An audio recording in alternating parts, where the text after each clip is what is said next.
Bonjour à tous, je suis Charlotte et je vous souhaite la bienvenue dans ce nouvel épisode de votre podcast Entrepreneur d'idées du réseau à projet. Comme chaque mois, je pars à la rencontre d'un projet remarquable et inspirant. J'ai pu rencontrer toute l'équipe du centre de vie Passerelle de la Fondation OVE, situé à Herblay-sur-Seine dans le Val d'Oise. Cet établissement propose l'accompagnement de personnes adultes en majorité porteuses d'infirmités motrices et cérébrales. Il propose un hébergement permanent, un accueil de jour et un accueil temporaire. Pour ce podcast, j'ai recueilli le témoignage de Stéphane Bengono, directeur du centre, de Patricia Digbo, coordinatrice de projet, et des résidents Nuvan et Sylviane. Cette présentation du centre de vie Passerelle est en 2 épisodes. Juste des personnes qui n'ont pas la mobilité, qui ne peuvent pas se déplacer, et qui, dans tout ce qu'on peut vouloir construire avec eux, peuvent être très au fait de ce dont on parle. C'est ça. Enfin, l'expertise qu'ils ont de leurs difficultés, elle ne s'apprend pas en fait. Ouais. Et c'est pour ça que quand j'arrive ici, je suis complètement novice, parce que je ne me représentais pas le handicap tel qu'il est. Et là, je vous dis, c'est des gens qui peuvent passer... si on ne fait pas attention, c'est des gens qui peuvent passer toute la journée assis dans un fauteuil. Ouais. C'est un peu comme si vous faisiez Paris-Sydney tous les jours. Vous vous levez le matin, vous êtes dans un avion. Et le projet de l'association Passerelle, c'était au moins chaque fois dans la journée, les sorties 2 fois de leur fauteuil. C'est déjà un gros défi, parce qu'avec tous les problèmes qu'on connaît, c'est aussi dans la diversité des propositions qu'on peut leur faire, une place importante sur tout ce qui est activité physique, éducation, rééducation. Et donc, c'est des choses qu'on apprend au fil de l'eau quand on arrive en direction d'un établissement comme celui-là. Ce qu'ils ont aussi souvent voulu faire, et ça je pense qu'ils ont pris une place importante dans la ville, parce que la ville d'Herblay nous a accueillis comme étant le premier établissement pour adultes. On est en pleine ville, tout s'est bien passé, et je pense que les liens avec la municipalité se sont faits de façon très spontanée. Donc le nouveau maire, qui est encore, je pense qu'il a son 2e mandat, il venait d'avoir son mandat, donc on est le jour où je suis arrivé à Herblay, sur le territoire, on a fait ça se fut vraiment après la montée en charge en personnel, ça a été de nous mettre en lien avec la mairie, qui aussi arrivait à découvrir le champ du handicap. Et les premières missions qu'on a pu faire avec, c'était la sensibilisation aux places, on a même eu un prix des trophées direction par rapport à ça. Oui, vous en a parlé. Non, voilà. on n'en a pas parlé, mais donc on a fait une action de sensibilisation, je ne sais pas, quand on commence à vieillir, on perd les dates.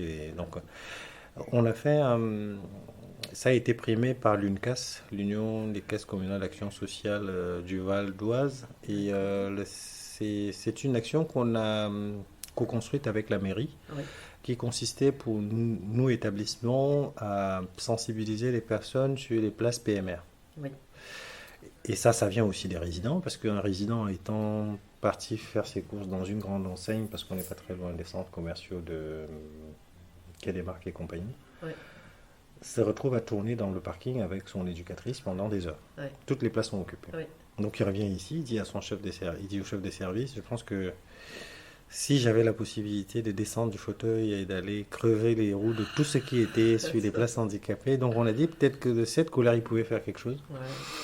Donc il a proposé à la mairie comme ça que sur des gens, sur des places handicapées, le service municipal poserait des amendes sur 1 semaine. Et que les gens allaient avoir des convocations pour venir faire la sensibilisation. Ils ont fait ça pendant un certain temps. Et donc, on a vu des gens qui ne se représentaient pas ce que ça pouvait être d'occuper même pendant 10 minutes une place handicapée. Et je sais que, comme c'est eux qui ont animé ça, ils ont fait un module de, je pense que le chef de service vous l'enverra, ils ont fait un outil pédagogique où ils déroulaient en disant, quand vous êtes sur la place handicapée, voilà ce que ça fait. Voilà, j'avais prévu ce jour-là de faire une sortie pour m'acheter des vêtements, pour m'acheter des produits d'hygiène. Je suis parti avec l'éducatrice qui était sur son temps de travail. J'ai mobilisé du personnel. On est parti, on a tourné pendant 2 heures. Parce qu'il y a des valides qui se sont mis sur la place. Ou quand je viens en ville, je me retrouve souvent en difficulté pour pouvoir me garer ou pour aller chez un médecin.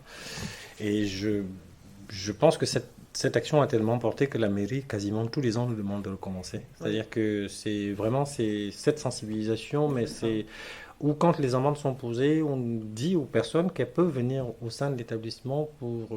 après, je ne sais pas si c'est si c'est encore jouable ou légal, dans le sens où c'est le proc qui doit lever une sanction, mais il y avait quand même cette proposition de venir voir et de venir dans un établissement. Il y en avait qui n'avaient jamais franchi le seuil d'un établissement pour personnes handicapées, et tous les ans on le fait avec la mairie d'Herblay en fait. Ouais.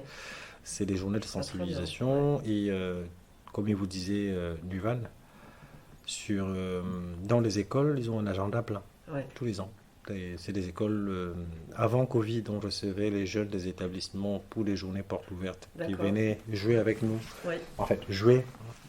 On croisait des écoles, des bambins, qui venaient découvrir c'est quoi, ils ont des grandes piscines quand ils allaient en balnéo, pourquoi il y a des choses sur le mur de ta chambre, les lève-personnes, pourquoi. Donc ça fait qu'à un moment donné, on a pu le faire pendant un temps, mais avec les 2 dernières années très compliquées qu'on a connues, on a fermé. Mais ce qu'ils font maintenant, c'est que c'est eux qui vont vers les écoles. Voilà. Et je sais que toutes les écoles d'Herblay ont au moins 5 à 6 journées de sensibilisation. Les résidents vont, c'est des sessions chez les tout petits, les moyens, les plus grands. Et ils ont un agenda plein par rapport à ça. Et c'est quelque chose qui est systématiquement demandé à toutes les entrées par les écoles qui sont dans Herblay.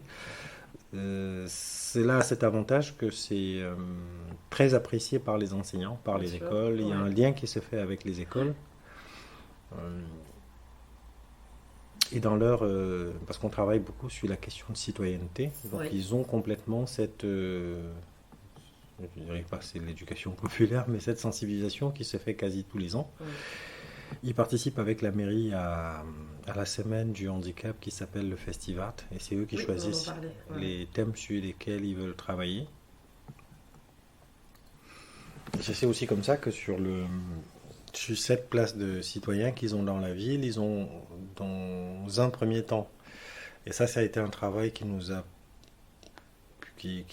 est très porteur aujourd'hui, parce qu'on a travaillé aussi et je pense que ça devrait se faire dans toutes les villes où il y a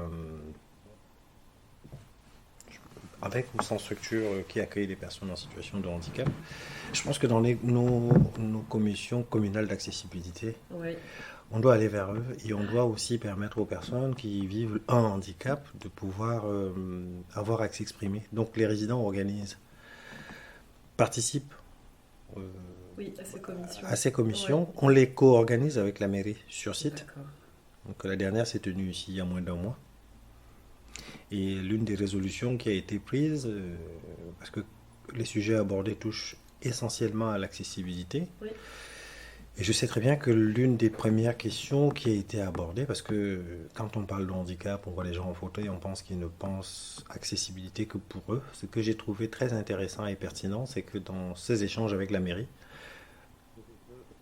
ils ont grandi, ils ont beaucoup grandi. Ils ont dit aux services municipaux, aux services des travaux, aux services voiries, on ne parle pas de nous. Parce que quand on est en ville, on voit des mamies et on voit des mamans avec des poussettes. Et ça, j'ai apprécié parce qu'ils n'étaient plus auto-centrés. Ils ne parlent plus que d'eux.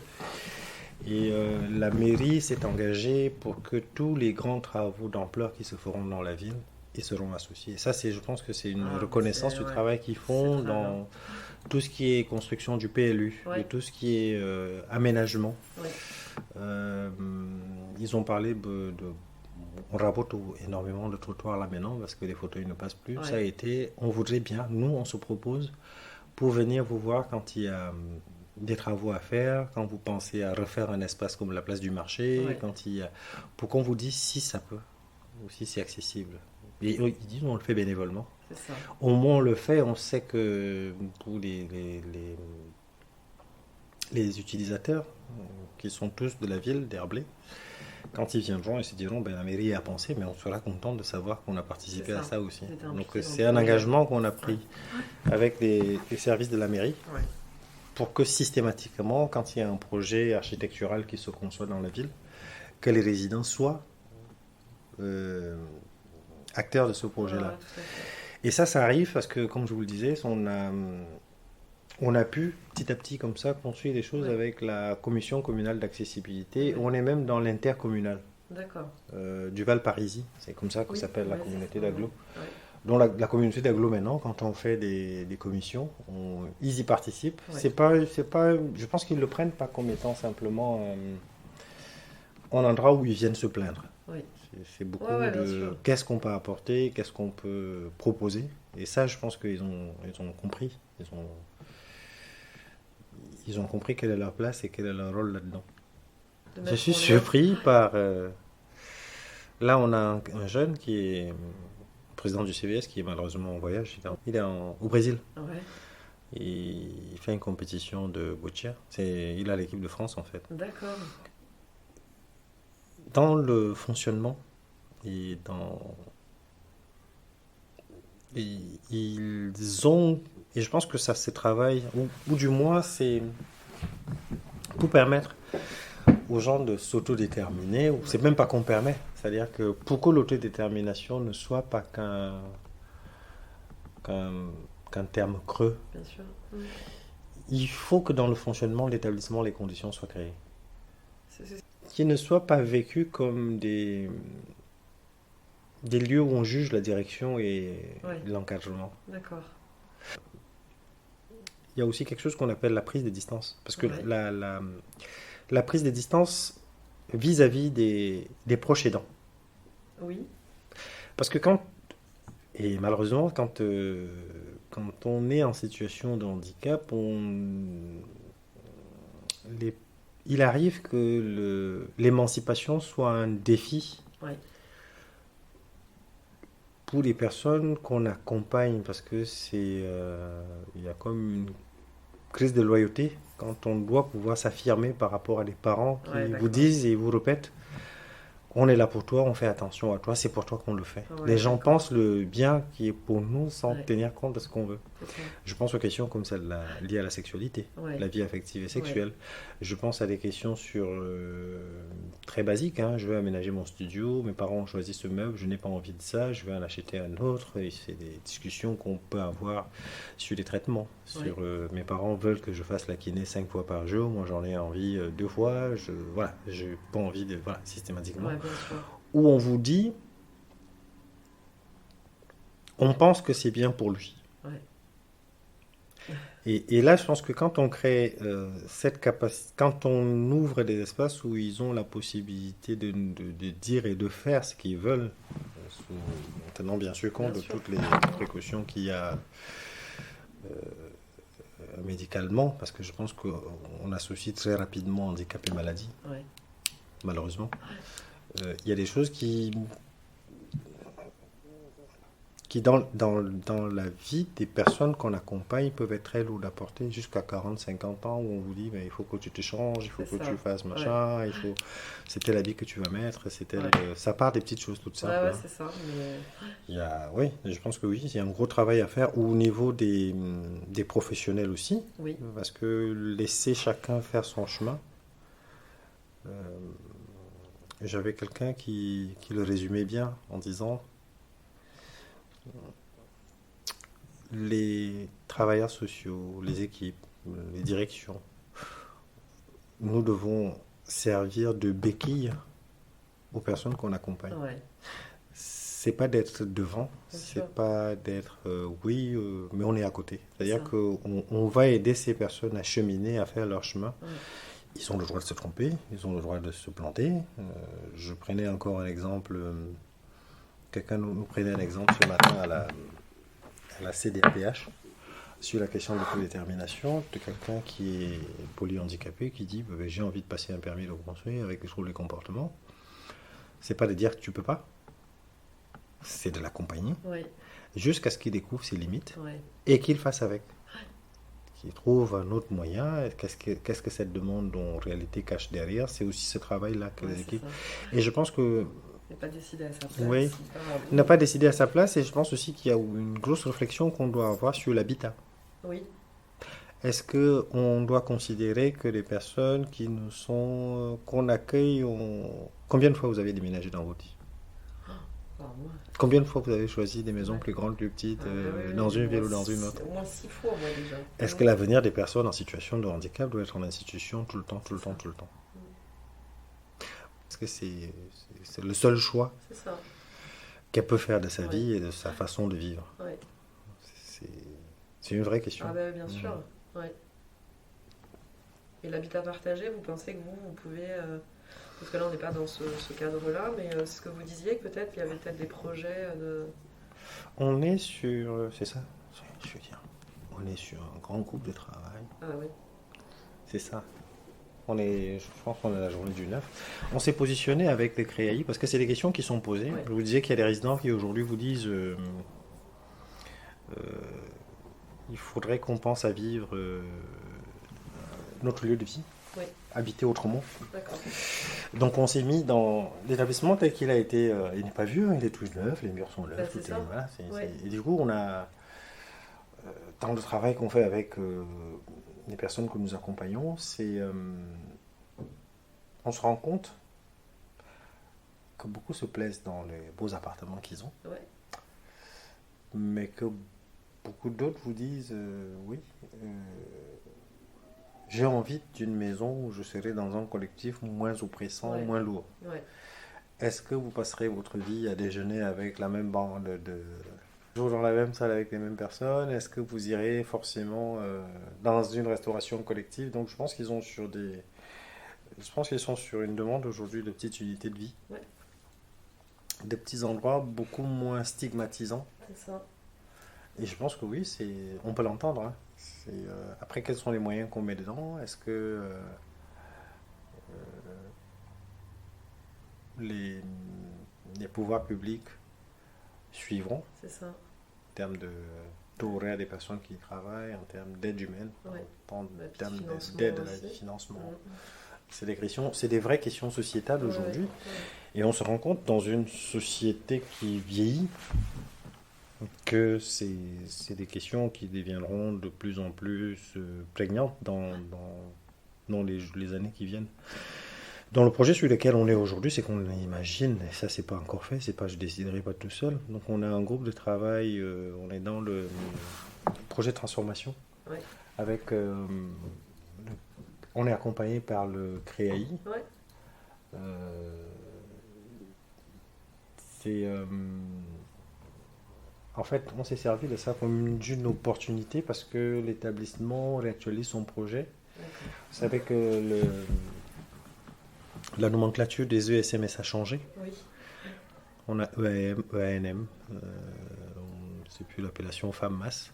Ouais. On a tout ce qui est ouverture sur l'environnement et territoire, tout ce qui est réponse accompagnée pour tous, qui sont, je dirais pas des injonctions, mais des évolutions Ouais, c'est sociétales ça. et dans lesquelles on voudrait s'inscrire. Donc je pense que les résidents aujourd'hui ont d'autres envies Bien sûr. que de vivre ici Ouais. ou un accompagnement séquentiel ou d'être de temps en temps sur des petites unités de vie. Ouais. D'être dans des appartements autonomes avec un passage à domicile. Ils veulent expérimenter d'autres choses. Et donc, c'est dans ce travail-là qu'on s'inscrit avec le CREAI, l'ARS, le conseil départemental du Val d'Oise, où on travaille sur la transformation de ce... on repense le projet. Ouais, c'est ça. Ouais, Et ça répond à un besoin. Et, ça répond à un besoin. ouais. On a des jeunes qui... Pour les jeunes, plus peut-être les populations plus jeunes, pas forcément. Et je pense même pour les équipes. Ouais. Ouais. Parce que je pense qu'il y a, je dirais pas un épuisement, mais pour les résidents, ils veulent avoir d'autres perspectives Oui. de vie, d'autres Ouais. environnements, voir.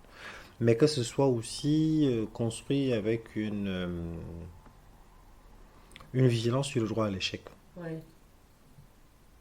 qui est un aller et un retour. Donc c'est pour ça que je pense qu'il y a de notre côté une réflexion à avoir sur une espèce de plateforme de services coordonnés, Ouais. où on serait au carrefour de tous les dispositifs et où on pourrait faire du conseil orientation et peut-être proposer des solutions nouvelles, innover fait. sur les formes d'habitat, Ouais. sur les formes d'accompagnement.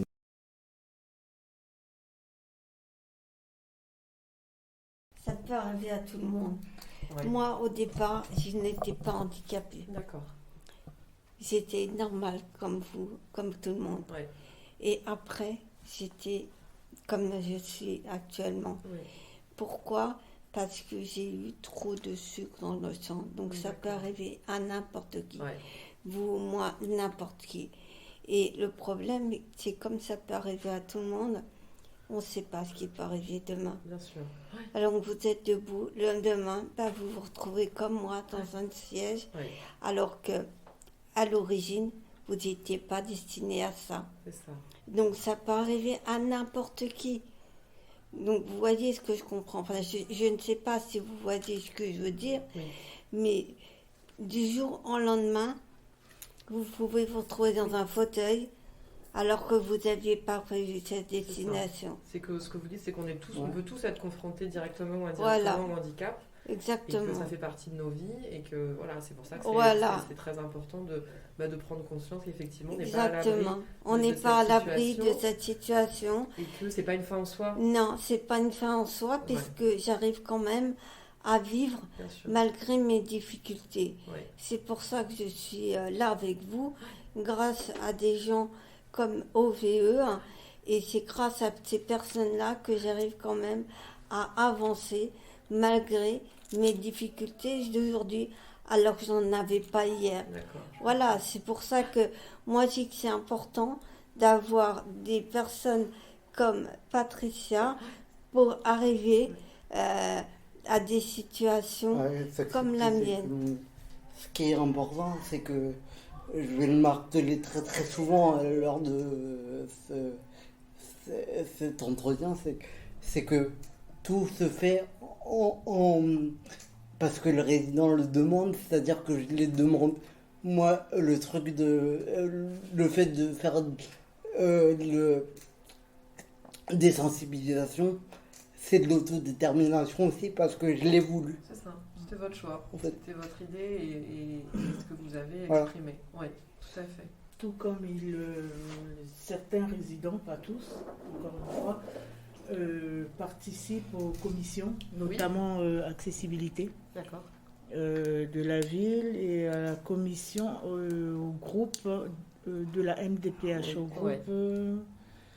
comment Groupe ça des s'appelle usagers ou je- Le groupe des usagers de la D'accord, MDPH, oui. ils sont volontaires et ils participent aux réunions qui finissent parfois tard et qui demandent un investissement parce qu'ils préparent les réunions. Ils sont accompagnés, bien entendu, mais très impliqués parce qu'il s'agit de recueillir leurs propos à eux D'accord. et de refléter leur vraie réalité, Tout à fait. pas celle des accompagnants. Bah, bien sûr. Ouais. On part toujours de l'adhésion. Oui. L'adhésion, convaincre. Oui.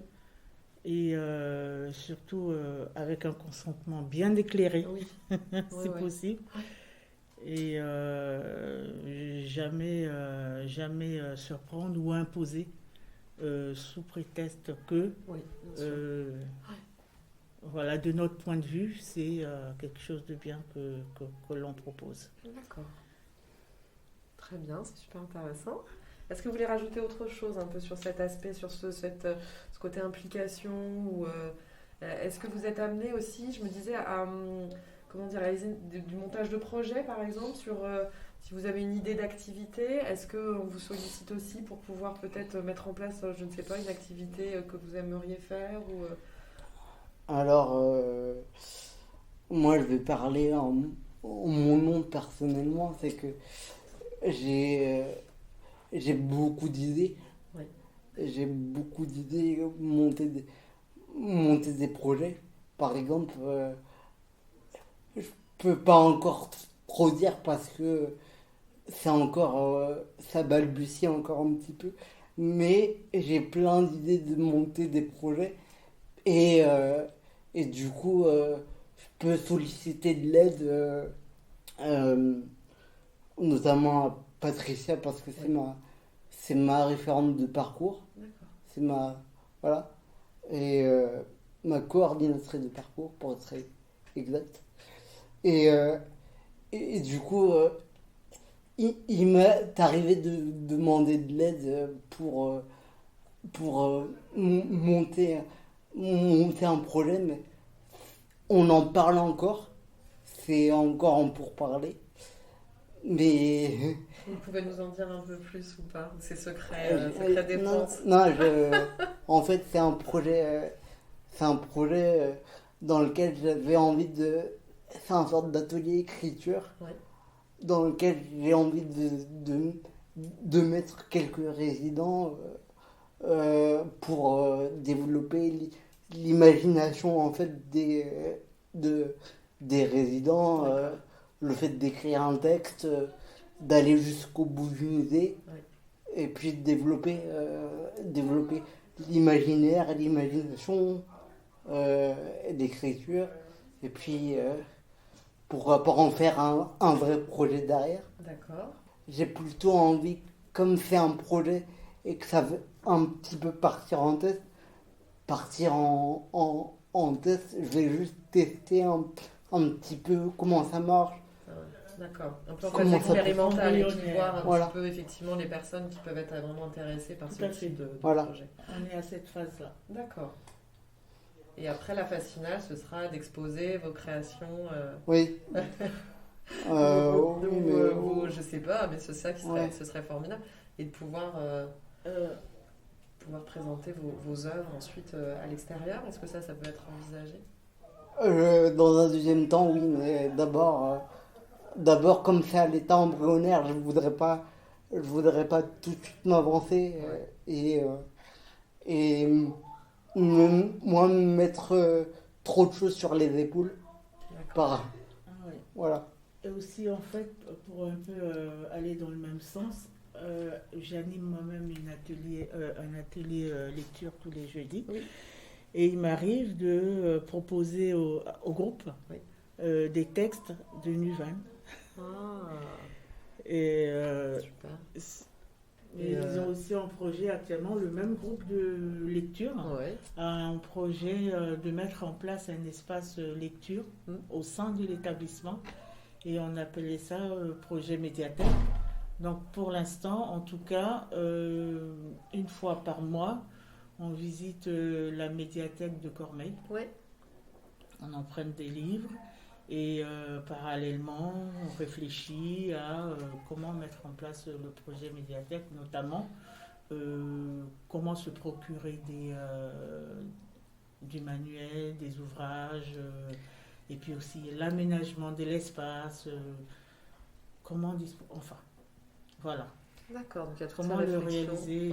Voilà, ça, c'est le projet de l'atelier lecture. D'accord. Et si je peux rajouter une petite chose, ça va être ma conclusion, c'est que pour être autodéterminé ou en tout cas s'en sentir autodéterminé, il faut avoir l'environnement, des personnes qui sont là pour vous épauler. Et en tout cas au niveau des professionnels qui nous accompagnent et qui m'accompagnent personnellement, moi depuis cette année, voire 2 ans, depuis 2 ans, j'ai de plus en plus envie d'être présent, de laisser ma marque quelque part, parce que il y a tout un environnement en fait qui me tranquillise, qui me permet que tout ça soit favorable. Par exemple, depuis pas très longtemps, ça fait 5-6 mois qu'on travaille ensemble, j'ai ma référente monitrice éducatrice qui travaille avec moi depuis 5-6 mois maintenant. Je crois que je n'ai jamais eu autant envie d'être autodéterminé depuis qu'elle est présente dans ma vie et qu'elle m'épaule. Elle s'appelle Célia. Donc voilà. Et c'était très important que je puisse vous dire que si vous n'avez pas l'environnement qui va avec, vous n'avez... Il n'y a aucune... peut-être moins d'envie qui naîtront que si vous aurez peut-être l'environnement qui va avec. D'accord. Voilà. Et alors ça c'est intéressant, parce que nous ce qu'on essaie de mettre en avant dans les projets, c'est ce qu'on appelle les clés de succès. et de dire, voilà, pour pouvoir inspirer d'autres établissements, de dire, nous, l'autodétermination, on veut le mettre en place, de quelle façon et quels sont finalement les bons outils. C'est un peu l'idée de ce podcast, de mettre en avant des outils, et en tout cas, cet outil-là, en tout cas, cette clé de succès, je pense qu'on peut, voilà, ce que vous venez d'évoquer, le fait de cet accompagnement et cet environnement favorable, il est indispensable, évidemment. Cette collaboration, je pense qu'on peut peut-être parler de collaboration entre vous, elle est évidemment indispensable pour pouvoir, de façon très concrète, mettre en place l'autodétermination et impliquer les bénéficiaires des projets. Oui, c'est vraiment de la collaboration, puisque les projets sont co-construits. C'est ça. Et comme je dis, ça part toujours des souhaits et des besoins du résident. D'accord. J'espère que cet épisode saura vous inspirer. Merci à Stéphane Bengono, Patricia, Nuvan et Sylviane pour leurs témoignages.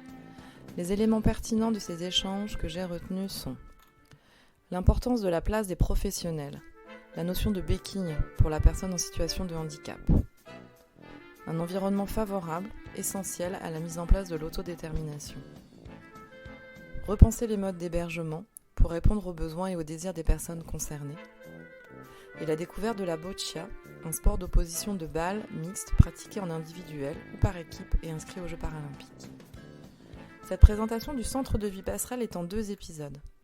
Vous retrouvez tous les épisodes sur vos plateformes habituelles, n'hésitez pas à vous abonner. Besoin de valoriser votre projet par un podcast ? Vous pouvez me contacter par mail à charlotte.nivelet, nivelet@apogée-6ess.org. À très bientôt.